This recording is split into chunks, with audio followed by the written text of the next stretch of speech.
నమస్కారం. ప్రపంచ ఆర్థిక పరిస్థితుల్లో పెరుగుతున్న అనిశ్చితి, డాలర్ విలువ పెరగడం, చమురు ధరలు ఎగసిపోవడం వల్ల బంగారం, వెండి మార్కెట్ మళ్లీ ఉత్కంఠభరితంగా మారింది. నిపుణుల అంచనా ప్రకారం ఈ పెరుగుదల మరికొన్ని రోజులు కొనసాగవచ్చని చెబుతున్నారు. ఈ రోజు బంగారం ధరలు 22 క్యారెట్ బంగారం ప్రతి 10 గ్రాములకు 1,25,500 రూపాయలు, 24 క్యారెట్ బంగారం 1,35,500 రూపాయలు, వెండి ప్రతి కిలోకు 2,02,500 రూపాయలు. ఇలాంటి పెరుగుదలతో పెట్టుబడిదారులు తమ సొమ్మును భద్రంగా ఉంచుకునే సాధనంగా బంగారంనే ఎంచుకుంటున్నారు.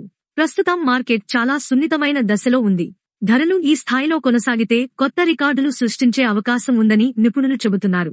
మీరు బంగారం కొనుగోలు చేయాలనుకుంటే కొంత సమయం మార్కెట్ పరిస్థితులను గమనించడం మంచిది. అలాగే నాణ్యతా ప్రమాణాలతో, హాల్మార్క్ ధృవీకరణతో, డిజైన్లలో నూతనతతో పేరుగాంచిన శ్రీ శాంభవి జ్యువెలర్స్ వద్ద మీ బంగారం కొనుగోలు మరింత విశ్వసనీయంగా ఉంటుంది.